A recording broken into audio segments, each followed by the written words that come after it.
We're live, all four of us here, NFL show. We're doing a mix of the recap and the preview today, so no special recap show on its own. We're recording on Monday. We're doing everything on one day, getting them out early for you. So special, we're doing people a favor here, Dylan. We're getting the clips, we're getting the episodes out even earlier than normal. Yes, I don't want to tease anything, but I had this thought too. But I think we need to keep an eye out for what's on deck. Last year, we did a special episode for Thanksgiving draft. Are we running that back this year too? Are we doing a draft? We can discuss it right now. What do we want to do? Okay, we don't have to discuss it right now. But I was thinking about that today. We were like, Thanksgiving's coming up. What's the schedule? We did, I think we just did food. We did like a side or whatever. We talked about food on this show? No way. But it was a 3-person, and I think adding an extra person would be another wrinkle. So it's like, we're recycling content, but it is, it adds. What would that last? If we did food, what would that last round look like? I mean, you're getting into the nitty gritty, like what, lima beans? I feel like we can did. I get salt? Yeah. Cool Whip. I was gonna say butter. Dang, that's good value though. I feel like we did like versatile. Like football was an answer of one, and then like I don't know, going for a walk or something. I don't know, walk with your cousin. No, not that I know what that means, but yeah, we'll figure it out. But we'll get in the lab. I'm excited to go non-sports. Yeah, we'll go non-sports for a segment on next week's show. And all those episodes will be out earlier in the week too. We'll get those out Monday and Tuesday. College football Monday, NFL Tuesday. We'll have those out just so you don't have to sit there. I know you're not going to be listening on Thursday. You're going to be watching football, probably watching college basketball. We got BYU versus Ole Miss, Dylan, next week. Thanksgiving Day. What are you doing? It's massive. That's a top 25 matchup. It will be by then. Right now, now, it is. On the AP poll? Yeah. Well, I mean, BYU number 6 versus number. Oh, football. Yeah. BYU just lost to Kansas, but they'll still be ranked. He got me. It's a top 29 matchup in college basketball. According to KenPom. No, according to the AP poll. God, you guys, I'm going to convert Dylan into a college basketball guy. I will. Coming from I'm going to convert It's Dylan. shocking to me. Cut it. But college basketball is the most, like it should, in my mind, be the most Dylan sport. Do you know what I mean, Carter? Like not at all. No, it should. No, like the numbers. Like the KenPom going all those. But those numbers are completely irrelevant in basketball is the issue. KenPom can say whatever it wants. It does not matter. It does not help you in betting a game. That's fair. Between us four, the number one reason I can't get into college basketball is because I've never had success betting on it. But there is too many games. There's too many games any given Saturday. I can't. It's hard to follow on a national scale. I agree. And between us 4, college football kind of gets that way too. Sometimes I look at a college football slate and I'm like, I don't want to go through every single game. Oh, I'll say that when you're missing football in the offseason. I'll say, you don't want to watch. I still watch. I don't go to the Memorial Golf Tournament in Columbus in the middle of football season. Oh, you wish you would, don't you? So you want to, don't you? You want to go play golf. You're going to Kansas Jayhawks games, a 4th game of the year when they're playing Southern Illinois Salukis. What are we doing here? Timeout. Where was I 3 hours before that game? You were at some fake SEC football game. Fake SEC football game. You're probably watching college basketball on your phone. No, I was watching. Unfortunately, I was watching Quinn Ewers stink. But this is an NFL show. Funny enough, NFL show, yeah, NFL show. Let's do it. Real quick, let's start with a recap of last week. Biggest winners and losers of this past week in the NFL. I'll start with you, Connor. We'll go biggest winner to start. So actually, my biggest winner was Karter with his first touchdown round robins. I thought that was worth a shout out on this segment. I just want to give a shout out to you, Karter. I might have to start tweeting them. Share them. Do it. I think we're gonna have to start tweeting them. As soon as you share them, goes in the toilet. Fair. Carter, what's the worst case scenario though? You share them, it doesn't win. People just scroll past them, but you share them and they do win. Everybody's like, "Oh, this guy's a genius. This guy knows ball. This guy knows X, Y, and Z." I might know ball. But anyhow, other biggest winner. Yeah. All right. So let's actually get into some of the games.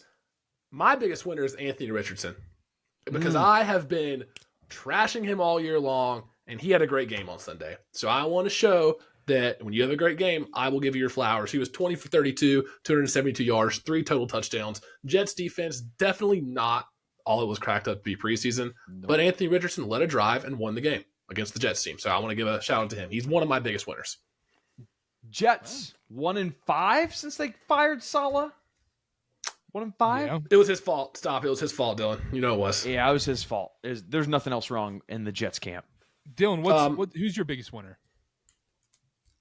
Did you have another one, Connor? Pittsburgh Steelers. Can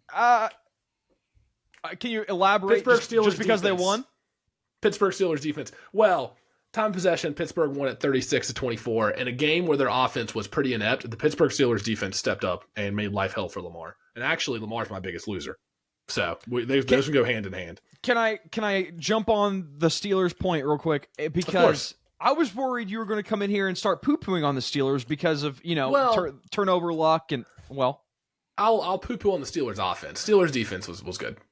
That's the point that I want to make, or what I was prepared to make was, I said last week, 2 weeks ago, is to me the Steelers are a Super Bowl contender, and we saw exactly why this week. When the offense doesn't go or the deep ball doesn't work for Russ, or like the Ravens have a great pass rush. There's no doubt about that. They're secondary end, but they have a great pass rush. And when you get to Russell Wilson, there's that defense, man. That defense is right there to keep them into games, even when the offense isn't going. They're one of the most complete teams in football, and if that offense is going, it makes them a step above. It was a huge win against a contender in Baltimore, so they were on the list. Taysom Hill, another winner, 3 total touchdowns. He had 138 rushing yards, 8 catches, and an interception. So he did it all. I am convinced. I said this in the group chat. I am convinced if you just bet Taysom Hill 2 touchdowns every week, he'll hit it once and it's paid for the year. I think that's probably. Great. Yeah. And how can we tell when these games are coming? It happens every year. There's just one random game where Taysom Hill has 8,000 touchdowns. It's a lot of points. And we just never know when it's coming. I don't have an answer. I don't know, but that's why you bet it every week. There you go. Bet it every week. Put it on the calendar. Dylan, biggest winner. I did not think we would be here. Bo Nix? I had him written down. Bo Nix is kind of working himself into the conversation with best rookie quarterback. First 4 weeks were rough, and I'll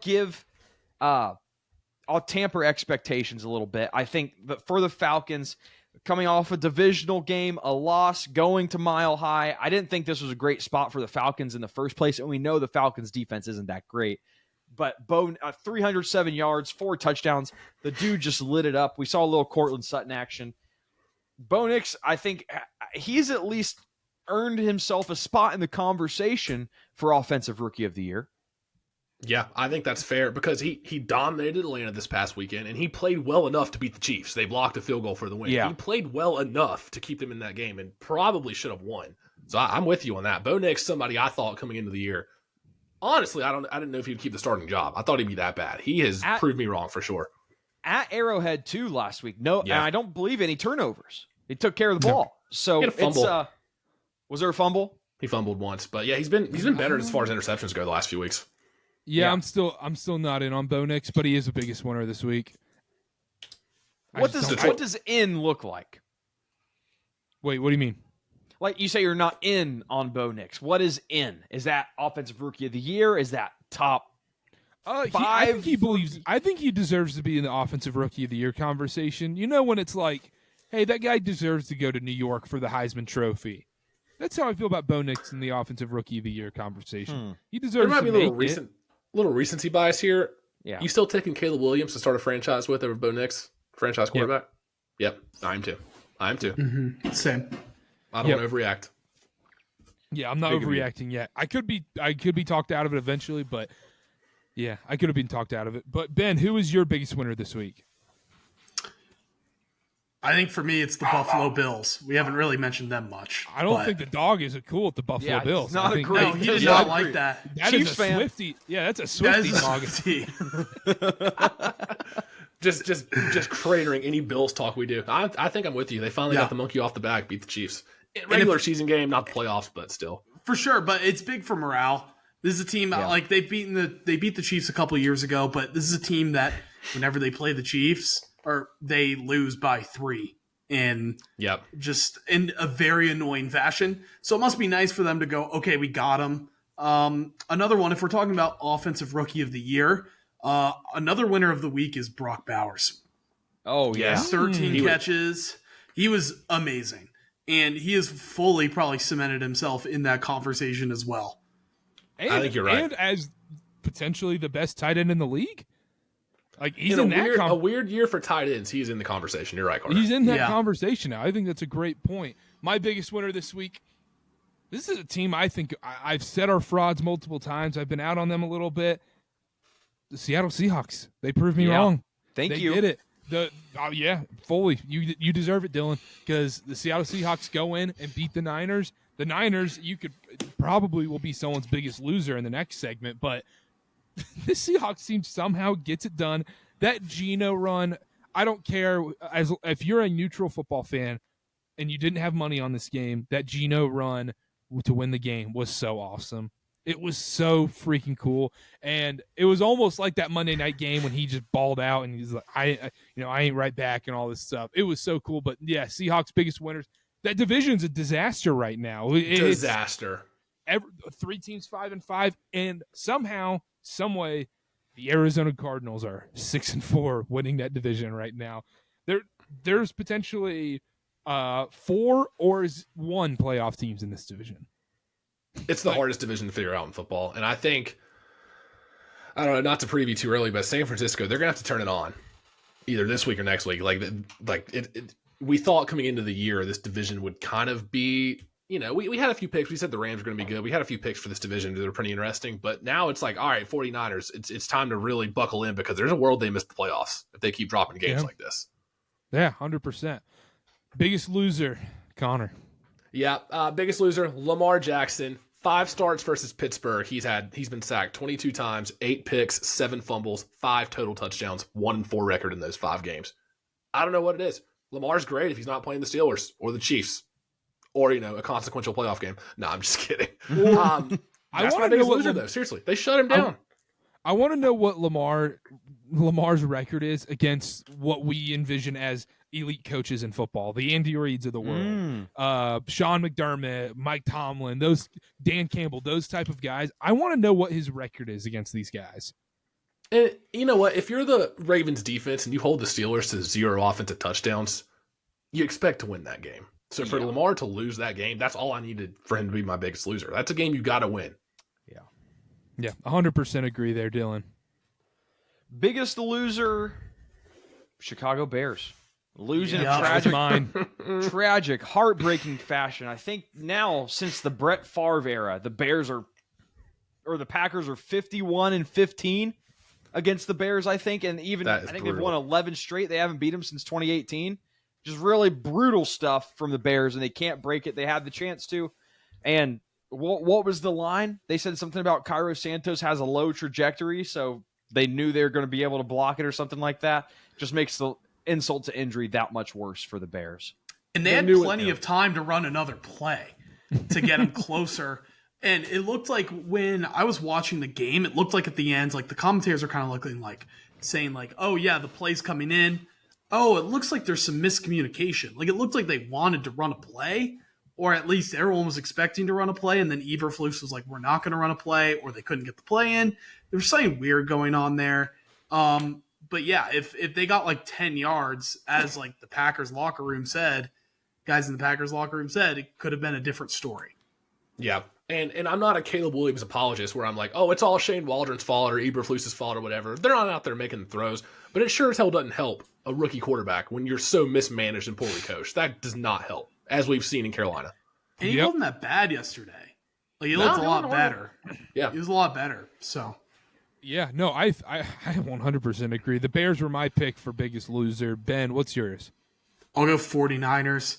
I mean, we're getting to a point now where, right, I'm just not sure, like, are there a ton of spots left for them if they don't win the division? Like, and they don't really have an easy schedule here. They've still got the Lions. They have the Packers. And this is a team that, although this is the time that they are supposed to turn it on, not seeing them turn it on. Yeah. So I think if you're a 49ers fan, you got to feel pretty concerned. You're like, oh, do we just not have it this year? It's seeming like that could very well be the case because the clock's going to strike midnight here soon. I mean, the division isn't strong, but I mean, they're not proving that they're better than the teams in their division, or else they would have beaten Seattle at home yesterday. The 49ers are that team where if they get in, you're always going to be terrified of them. And now there's a world where they don't even get in. So I think the conversation has to shift a little bit. Seems like they're playing with their food. They're playing with their food a little bit. Because imagine this scenario. We could get Eagles versus Niners in the first round. That'd be so funny, though. And like, if the Niners beat the Eagles. If you're the Eagles, let's say the Eagles go 14-3 or whatever, 13-4, and you have to play the Niners when you're the number 2 overall seed in the NFC. How mad are you? Yeah, you're sitting pissed. there like, oh man, I'd love to play the Commanders or even the Packers or the Vikings right now, the Rams or the Seahawks. I think the Niners are the last team in that group you actually want to see in a playoff game. Yeah, 100%. I'll go a different biggest loser. I can't believe this didn't get talked about yet. Say it. Doug Peterson lost by 46 points and kept his job. It almost feels too easy. It's like kicking somebody while they're down. It's like, oh, yeah, let's rip on the Jags. That was awful. Do we think he keeps his job the entirety of the week? If it didn't happen today, why would it? It would have happened first thing. He wouldn't have made the flight home. We're talking about. They'll probably do it Thursday. I was going to say. Does Doug Peterson have dirt on the owners?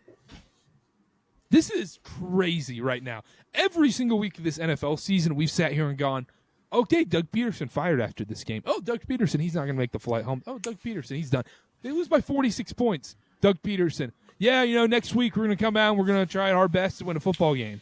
Like, what are we doing here? What are we doing? The worst? You know what's the worst part about him not being fired? This is a bye week. Oh, so they might do it next week then. Yeah, but you probably should just do it now. But if they don't fire him and he coaches their next game, holy crap, what are we doing? Because, I mean, like, this is a Jags team. I mean, I saw a poll. It got brought up in my sphere. There was a poll that The Athletic did. August 15th, 2023. Would you rather be the Jags or the Lions? 66% people said the Jags. And that's that wasn't like, look, I would have taken the Lions at the time. That wasn't crazy. It was a legit discussion. And now at this point, it's like the Jags are bottom feeders again, and it makes no sense. Trevor Lawrence got hurt in mid to late last year, and they've just been like the worst team in football since. I don't get it. I don't understand it. I mean, I thought this year was a big buy back in on the Jags. We kind of talked about that. I know me and Connor were kind of driving that train. Yeah. And like, it just makes no sense why they're not good. I feel like they're a total candidate to like hire a coach and then just do what the Chargers are doing. I would not be shocked if that happened. Now, Ben, do you think it was a little mean running up the score on them? Come on. The big bullies of the AFC. Like, no class? Point differential, NBA Cup style. Come on. Yeah, no, I'll pull up a quote, and I stand by this quote. They got to get out of the Champions League group stage, yeah. If people have a problem with what we're doing or complaining about it, then they can just come out here and play better football. That's what Carlton Davis said. And then Kirby Joseph said, if you're not coming ready to win, then you're going to get your ass whooped. Like, for real. Does that first quote apply to a team with a backup quarterback? They lace up their cleats the same way as everybody else does. They get paid. I guess you're right.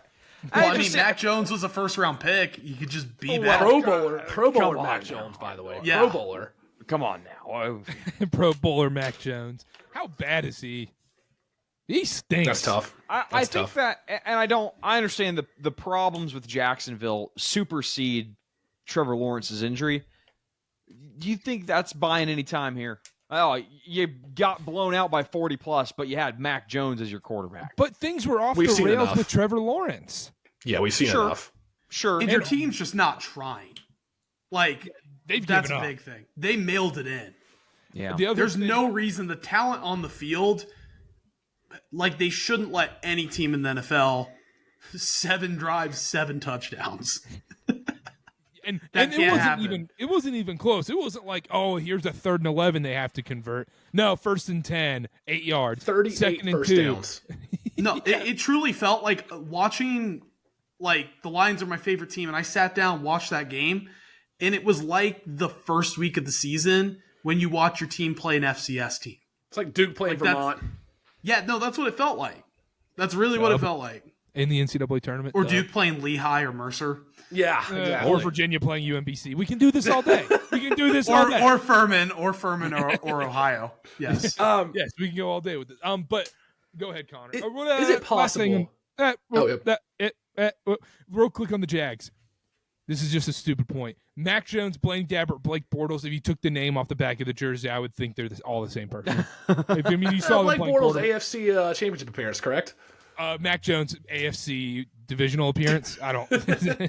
Pro Bowl appearance. Pro Bowl, yeah, exactly. But go ahead. Last thing on the Jags, I'll just say this. Is it possible that they're going to let Peterson ride out the year just because they don't want to have an interim coach? And then people are like, oh, this interim coach has actually turned things around and the locker room looks good. They just want to have a clean cut in the offseason, hire who they want to have without dealing with like not hiring the interim coach. Is that possible? I don't hate that point at all. I think that's fair.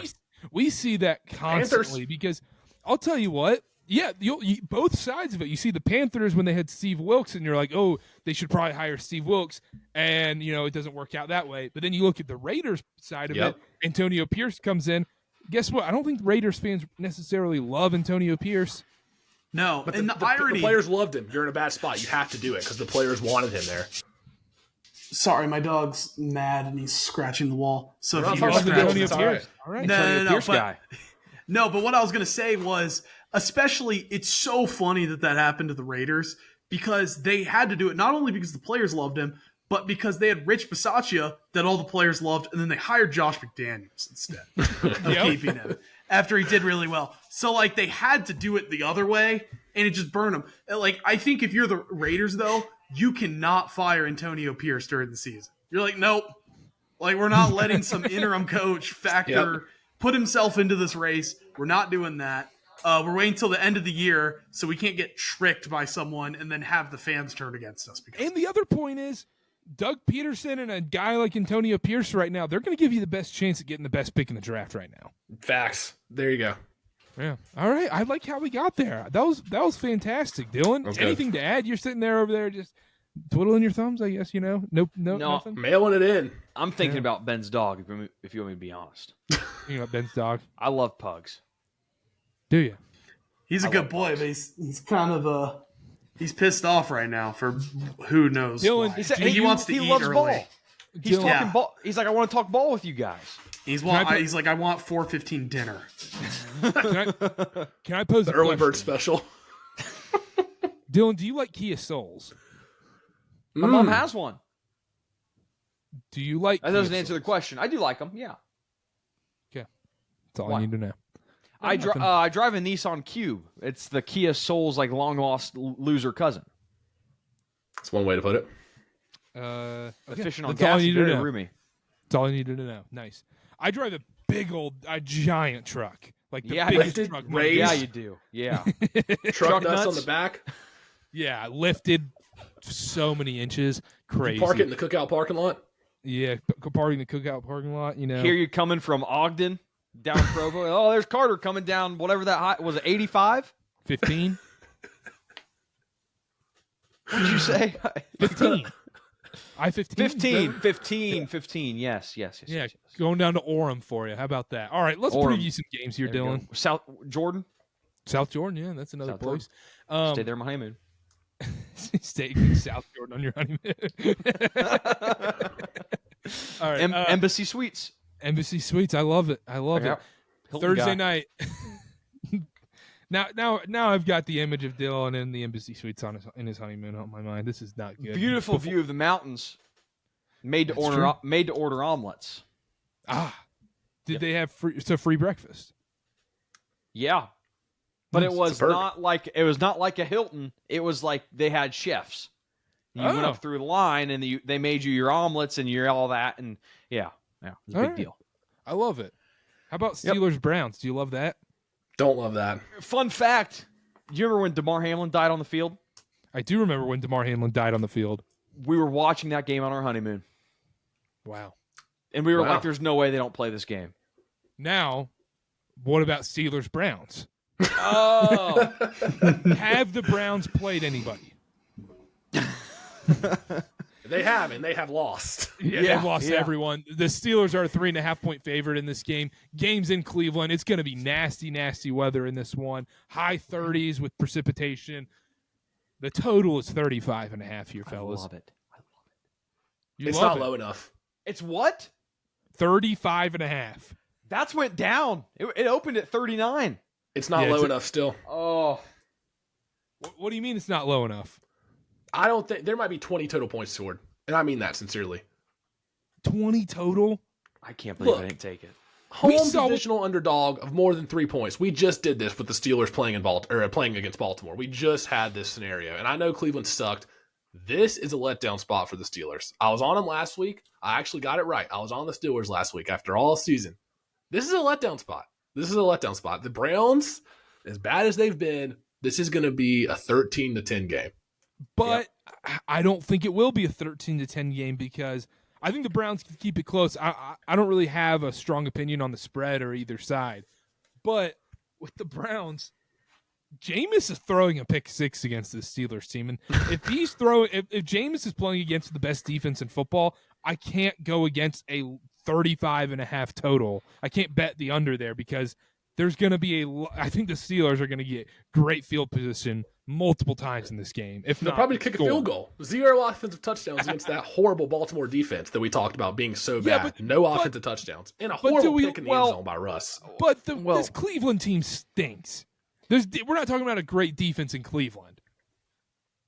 I think a short week this week favors Cleveland because the Steelers had a hard-fought game. They're pushing, shoving, very physical game. You have to tackle Derrick Henry for 60 minutes. That's a tough game. I think a short week actually is in favor of Cleveland this week.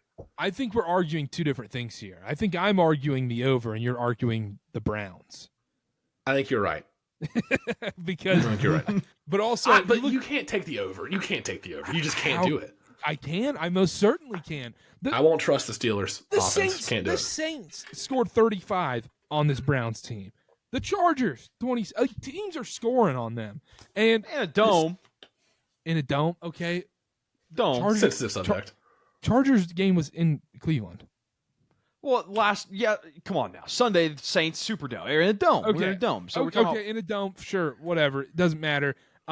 If the Steelers are going to get into that many positions again, I don't think they're going to kick 6 field goals. I think they're going to be able to score on this Browns defense. But I agree with that.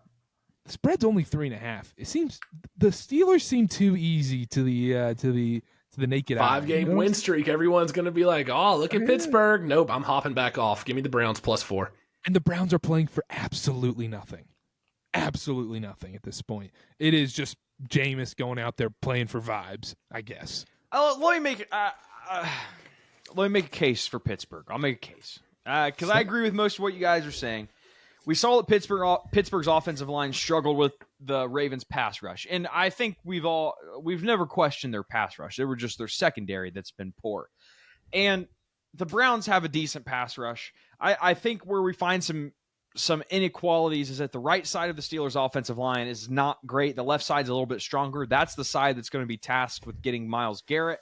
That works in the Steelers' favor. We also saw after the first quarter and a half when we noticed that Russell Wilson was not being protected enough to let his receivers get down the field to throw the deep ball. Arthur Smith drew up some quick passes, some 5-yard passes down the field to the running back in the valve. I think we're going to see more of that this game. I think it's going to be dink and dunk. I don't think we're going to see the deep ball like we've seen in weeks past from Russell Wilson. And again, I don't see how the Broncos score. It's very hard for me to go against the Broncos. The Browns. Did I say Broncos? Yeah. I'm sorry. I saw my orange text and I thought Broncos. My orange text on my notes. I love taking the home divisional dog.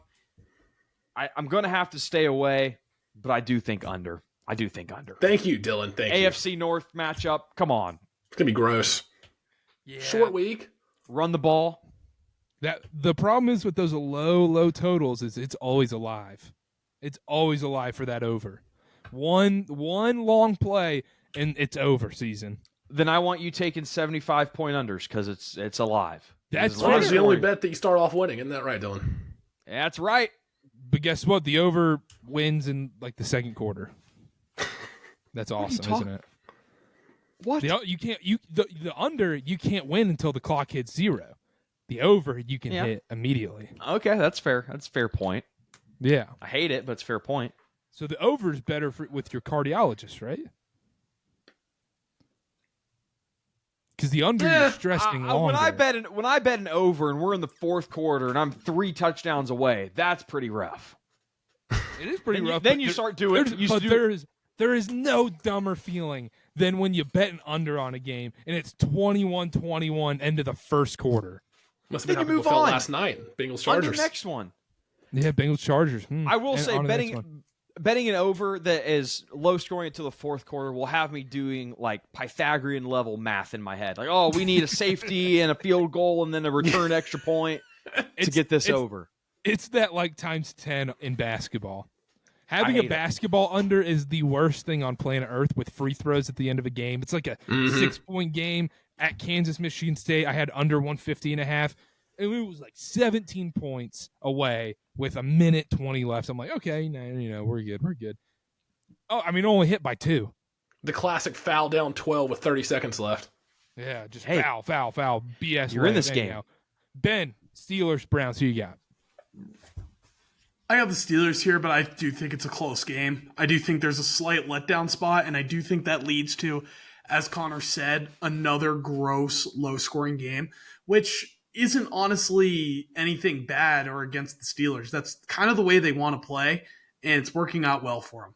They want to be a ball control team that plays hard, gritty defense and is able to win these games. I think that... but I do think, I agree with Carter's point that I think Jameis is a guy who's going to make 1 or 2 critical mistakes to keep them from winning. But I do think the Browns definitely give the Steelers a scare. And the red zone offense, the red zone offense from the Steelers left something to be desired last week against Baltimore. Oh, it did. So that point alone is like, all right, if Jameis throws a pick or 2, there's no guarantee the Steelers can score a touchdown, even with a short field. They can just go 3 plays and kick a 40-yard field goal. We saw that plenty of times this weekend. So I know it's a low total. I like the under. I like the Browns here.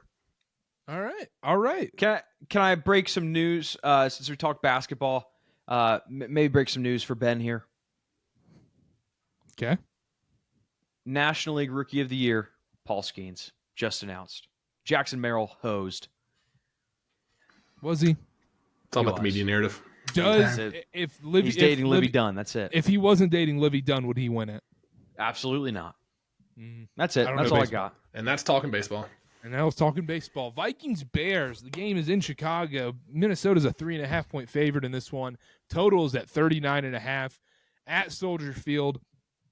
The Bears coming off just the most Bears loss of all time, and the Vikings just putting together wins. They're not pretty. They're not exciting, but they're putting wins together. They're an 8-2 team. Dylan, where are we going here? This year, there's been very little talk about the Wilkerson ratings. And I think I'm going to start bringing it back. The college football top 5 kind of took over, didn't it?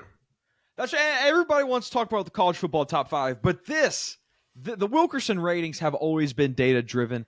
I make the Vikings a 2.5-point favorite in this game, and it's gross. I think you're getting a Bears team that is undesirable. They have an awful head coach, but you're also getting a Vikings team that, for the most part, it's kind of tampered down the last few weeks, but a very lucky team, a team that hasn't had to. They just win games, Dylan. They just win. They find ways to win, and it's gross. But because they win, you get spots like this where you have a home dog of a field goal or more. I'm taking the Bears. I love the Bears here. I cannot bet the Vikings as more than a field goal favorite on the road as a divisional favorite. I just can't do it. So I'm taking the Bears. Do I think they win? No, but I think this game is a little bit closer than what people think.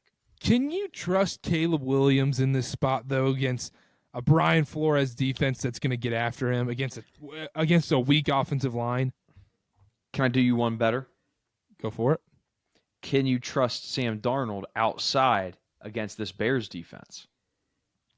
I would trust him more than Caleb Williams. So Sam Darnold's more trustworthy than Caleb Williams. Why, Carter? Because he's a better question. quarterback.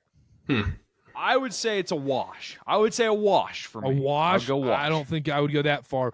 If you add into the fact with the Bears offensive line going against this Vikings D-line, how they're going to blitz every single time, and Caleb Williams under pressure is a disaster, I don't know how you can back that. To be fair, as bad as Caleb Williams has been, they should have beat the Commanders, and they really should have beat the Packers. As bad as he's been. But go ahead. I think with the first game since Shane Waldron has been gone, I think we saw a little bit more. DJ Moore got a little bit more involved. It's more let your playmakers on the other side of the ball do what they need to do. So let's say they do get home to Caleb Williams. I think it's going to be more short passes, outlets, check downs, and let your guys do what they can do in coverage. The Vikings, although their defense, they are great at getting to the quarterback, I think they're like the fourth or fifth. They allow the fourth or fifth most fantasy points to wide receivers. So wide receivers are having a day if you can just get the ball to your playmakers. And I think the game plan is now out there against Minnesota. But that's the issue is I don't think they can even get it to the wide receivers. Come on. What's Caleb Williams' major flaw? This is by far the best defense Caleb Williams has played against. Since he played Utah. And I think the flaw with Caleb Williams we saw it in college, we've seen it even this year into his rookie year. When the play, when the defensive line gets pressure and the play gets extended, he runs around and tries to make a hero ball play. We've seen it a ton. He can't do that against the Vikings. I think you're right, Dylan. I think if the Vikings do get the pressure that we think they will with this Brian Flores happy team, it's going to be tough. But it's just hard for me to back Caleb Williams, though. Did anybody notice, though, with the Bears-Packers game, it was no longer Williams going through 5 reads or 5 progressions and then taking a sack. It just seemed like it was more 1 or 2, get the ball out quick. And simplified, some would say. Yeah. So, and I think that change ahead of the Vikings game goes to benefit the Bears. And I don't think they're going to walk away from that since last week. Give me the Vikings in this spot. I think they're going to have so much success getting to Caleb Williams. I think it's going to be a day from hell for him. I think Sam Darnold does enough and gets them a win. It's going to be ugly, but give me the Vikings. They go 9-2 in this spot in my mind. Connor. This is tough. I am terrified backing Caleb Williams, but I think Dylan's right on the money. If you watch the game, you saw the offense. It did seem simpler. They dumbed it down for him. He was making reads, quick throws. If he can do that again, I think they keep it close. I don't know if they necessarily win, but I like the Bears to cover 3.5 for sure. Ben, where are we going? I'm on the Vikings here because although I think adjustments were made to allow Caleb Williams to get the ball out quicker, make simpler reads, I do think he's just not going to have the time. I just think, especially offensive line that's not going to be able to protect, especially when Flores is going to want to blitz. I do think just dumbing things down isn't necessarily a solution here. So for that reason, I think I like the Vikings. I don't think it's a blowout, but I like the Vikings to win by like a touchdown. Maybe 24-17. Go ahead, Dylan. We're talking about this Bears offensive line like it's an awful unit. It's a 10th rated pass blocking unit. Like this isn't some an of it's awful on Caleb offensive Williams.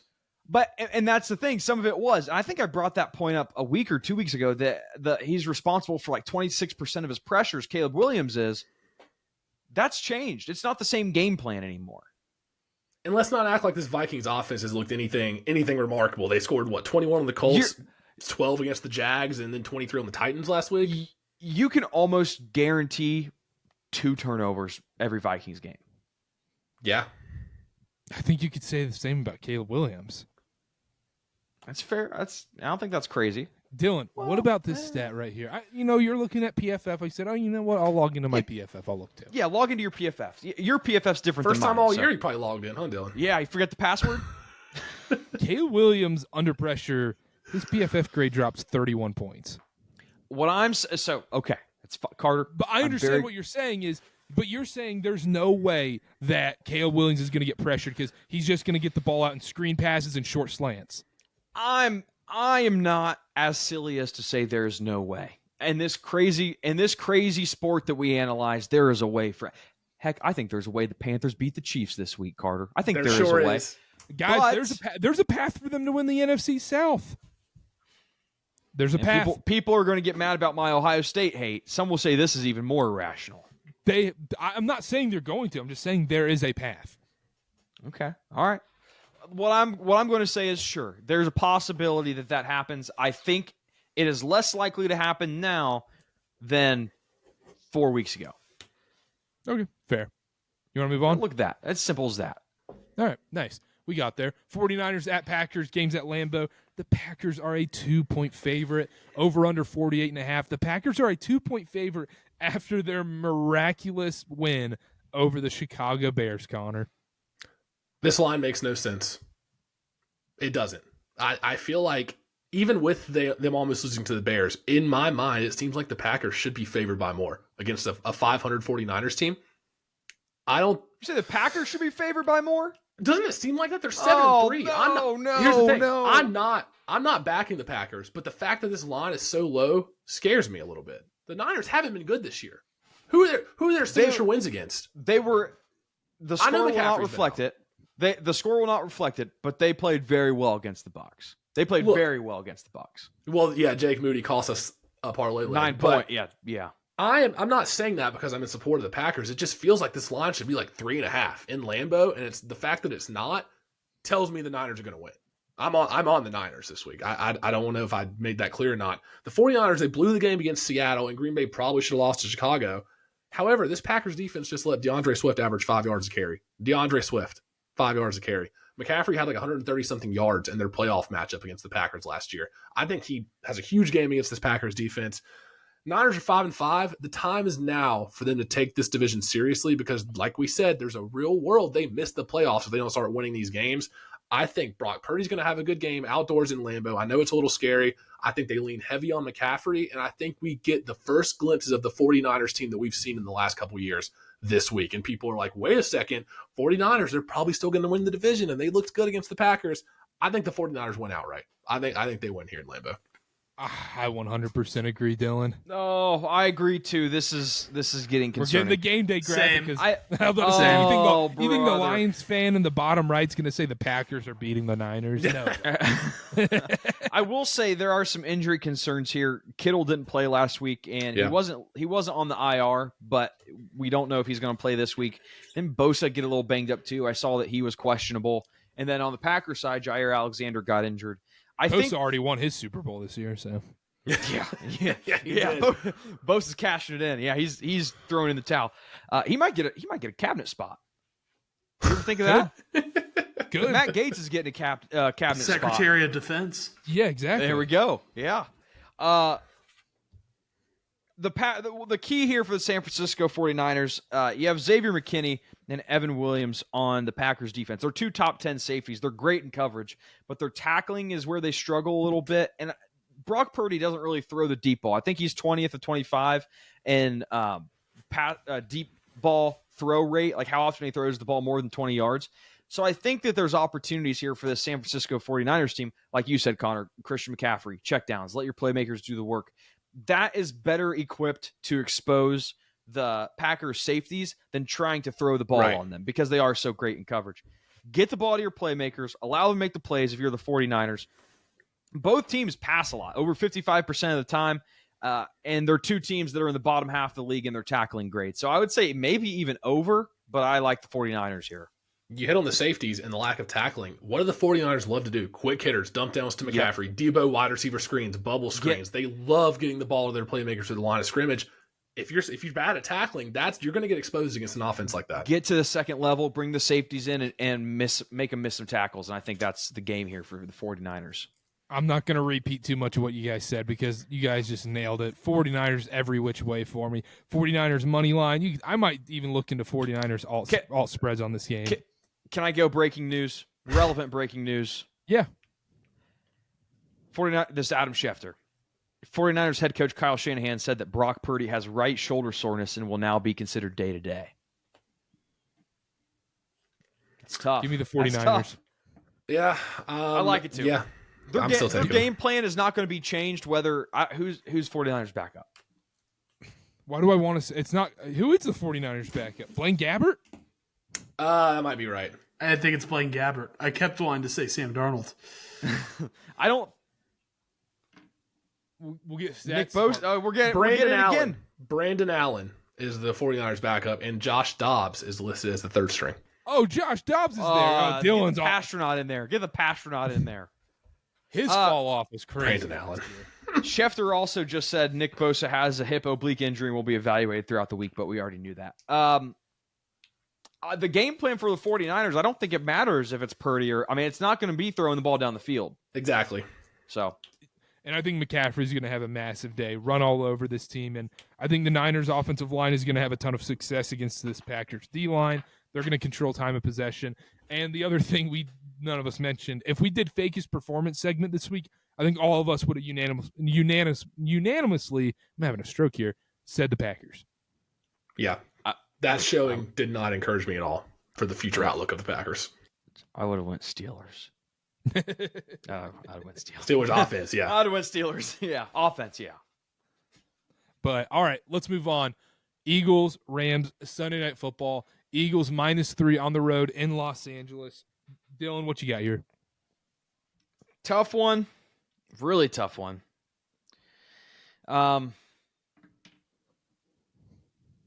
Rams like to pass a lot. I think they could blow this game open if they wanted to. But the Eagles, I like to poo-poo on the Eagles. They have a clown for a head coach. And now I've noticed people in the comments are starting to do a 180, and they're saying, oh, well, he's winning games. This idiot of a coach is winning games. I'm like, but it doesn't change the fact that your coach is an idiot, and you want him fired 4 weeks ago. Let's keep that in mind. But it's going to be hard for me to back the Eagles. I think maybe over just with how much the Rams pass. But the problem here is Jared Verse. He's been a stud, and he is playing himself into defensive rookie of the year conversations with gentleman over there from the Lions. I don't really have a take on this one. Maybe over. Ben, what's your thoughts on this game? It's tough because I definitely think this is something that's going to be dictated in the trenches. The Rams' offensive line has been a nightmare. Really, it's just a rotating cast of guys. They're hurt. They come back. They're performing poorly. But Matthew Stafford, Sean McVay, just all the weapons they have, Stafford's very well equipped to get the ball out quick. But it's tough for me to like the Rams here when I do like the Eagles' advantage in the trenches on both sides. I think that's something that the Eagles definitely have an advantage in, offensive line and defensive line. So I'm going to say the Eagles for that reason, but I do think they win by like a field goal. And if Stafford is able to get the ball out, get the ball to Kupp, get the ball to Puka on short routes, I do think the Rams have a very solid chance of winning this game. I don't think this is really about the Eagles being real as like a Super Bowl contender, but more just about how the Rams, I think we know what the Rams are, which is a talented and scary team, but a very flawed one as well. I love it, Connor. You're an Eagles guy. I wore green for this show for a reason. I think it's all Philly here. I think this is a great spot for the Eagles.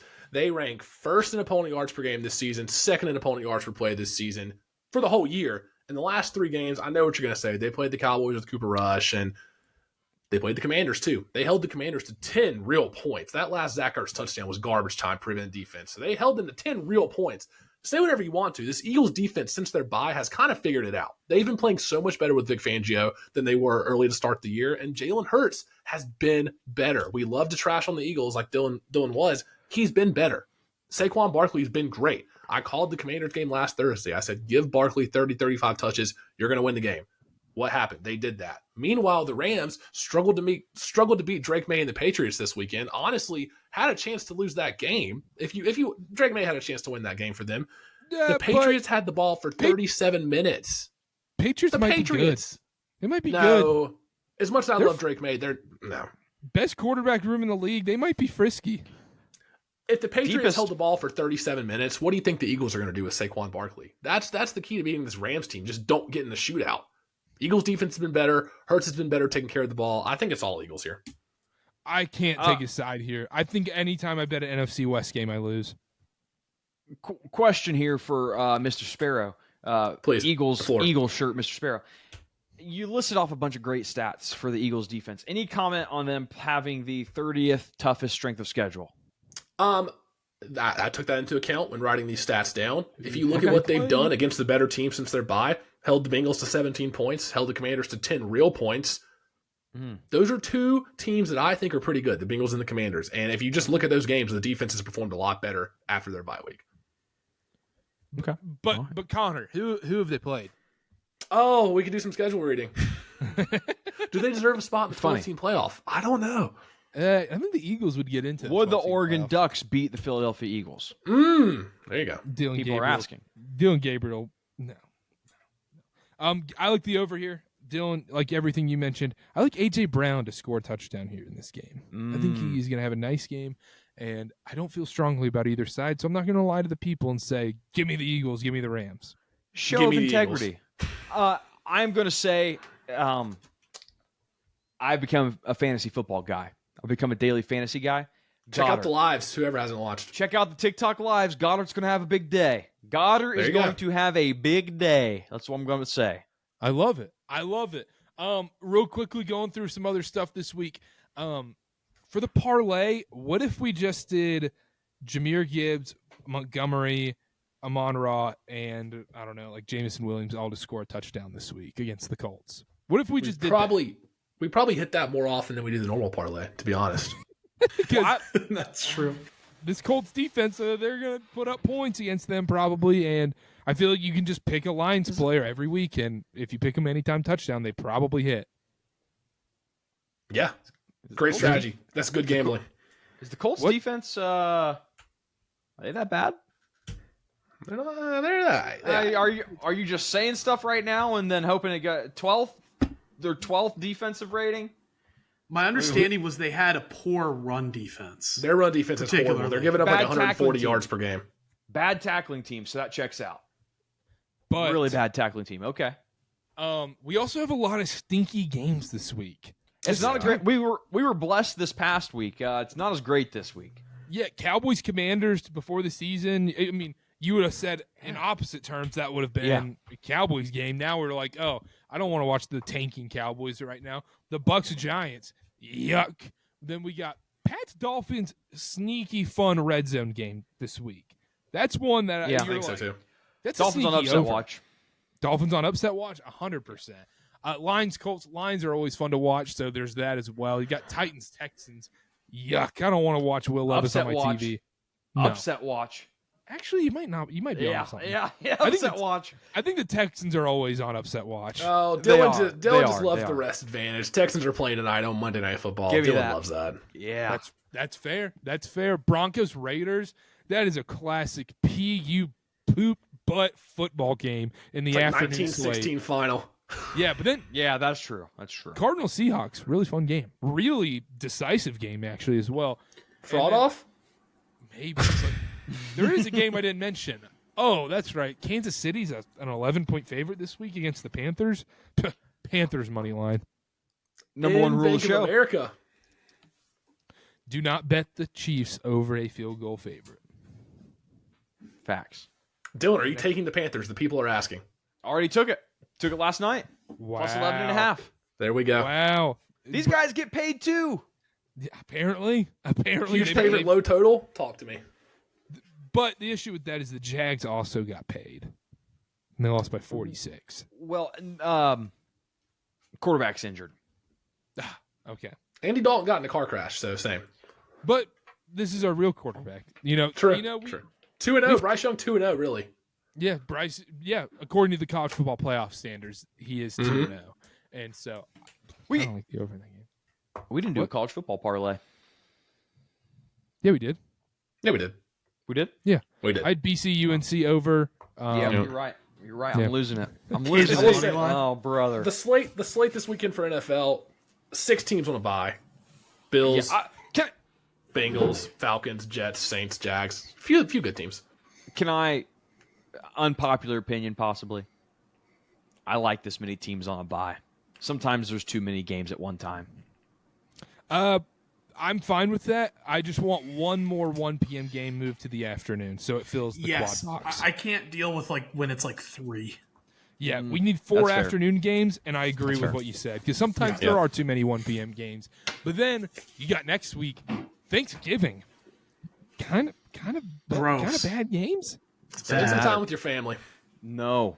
Don't spend time with your family. It's football, college basketball. You keep forgetting college basketball's on. Gosh, guys, NBA will be on that week too.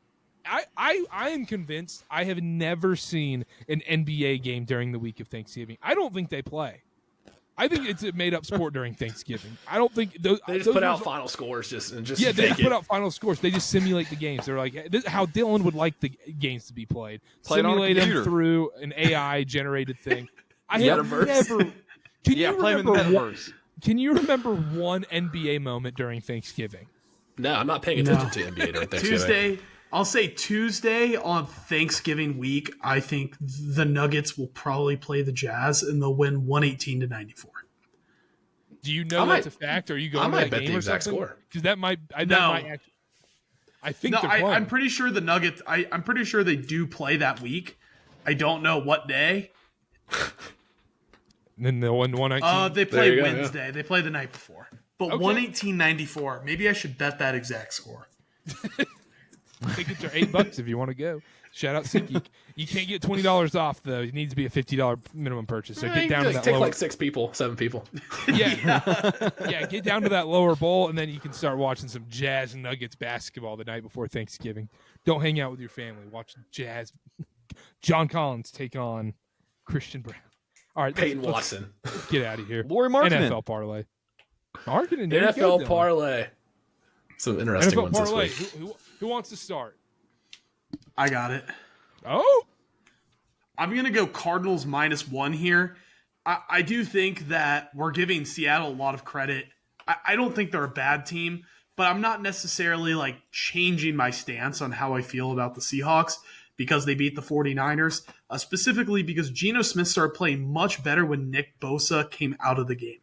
So it felt more indicative of what the 49ers didn't do and the injured players that the 49ers have in Kittle and Bosa than it did that the Seahawks have turned some corner and that they're back to the form that they were at the beginning of the season. You have the Cardinals, I believe, coming off a bye. And so I think this is kind of a letdown spot for Seattle. I like Cardinals to win by at least a field goal. Wouldn't be shocked if it's a touchdown, 10 points. So I like the Cardinals a lot here. You know why else I love that? Because my theory is in line with this game. Anytime the Cardinals are the public is against the Cardinals, they win. The public's for the Cardinals, they lose. 70% of the public is on Seattle this week. Bird game. Yeah, there you go. There we go. Bird game. That should have been an over, but Dylan. Yeah. Can I go last? Connor. I need to see if I'll go here. This is the classic spot. Dylan's going to love this. Commanders played Thursday night. Dallas plays tonight on Monday Night Football. Look at that rest advantage. I got it at 9.5. It's now a full 10. Give me the Commanders -10. I think that's going to be an absolute stomping of the Dallas Cowboys on Sunday. So I love the Commanders -10. I know it's scary taking a big double-digit favorite like that, but they played on Thursday. Cowboys play tonight, Monday. That's good enough for me. I love it. I have 2 I like. 2 I love, but I can't choose. And I'll let majority rule here. I think it is a Hallmark movie. That's a great point. 25-day countdown to Christmas on ABC Family coming up soon. I need your help here. I know which one you guys are going to pick. Pats Dolphins over 46.5 or Chiefs Panthers over 41.5. Oh gosh, those are disgusting. Those are great. I lean Pats Dolphins actually. I abstain. Ben, which I lean one? Pats Dolphins. I'll say Pats Dolphins too. Okay. Yeah. All right, that's my pick then. Dylan? This isn't my pick. This is the Wilkerson ratings pick. Oh no. Say it's the Raiders. Titans plus 8.5. I'm not opposed to it. I make the Texans a 4.5-point favorite. Okay. What if we just did Eagles, Lions, Panthers, Titans spread parlay? Because Connor is just an Eagles fan at this point. You know. He is de facto, and I don't know if that's the It's group kinda you want to anti-Dylan. associate yourself with. Oh, it is anti-Dylan. It's a little anti-Dylan. That plays into it. Funny guy. I'll go. Yeah. It's just because Carter. It's just because Virginia money line over North Carolina last Yeah, it year. is. I gotta get my lick back. How awesome What was it? $8 billion to 1. All right. 25-point favorite. I hate to say this, Dylan. It's looking like Titans are plus 7.5 on every book. I'll take it. They're catching up to the Wilkerson ratings were first to market, and now everybody's catching up. You put those out line moves. I get it. Yeah. Well, they hacked into my database. Yeah. I didn't even put them out. The emails got deleted. It's unfortunate. The emails got deleted. It's unfortunate. I love this pick. The Titans? Bad. Yeah, I love the Titans pick. I think it's a good spot. Breaking news, Ben. Luis Heel, American League Rookie of the Year. And that does it for the show Thanks today. for At letting me know. There we go. KarterKast, yep. At KarterKast on everything. Download SeatGeek. Use code KarterKast. $20 off your first purchase. Follow on all socials at KarterKast. Dylan, we will be doing TikTok lives periodically. Make sure to follow on Twitter. We will post it whenever we are live. Make sure to follow, and we'll see y'all next time. Bye. Wow.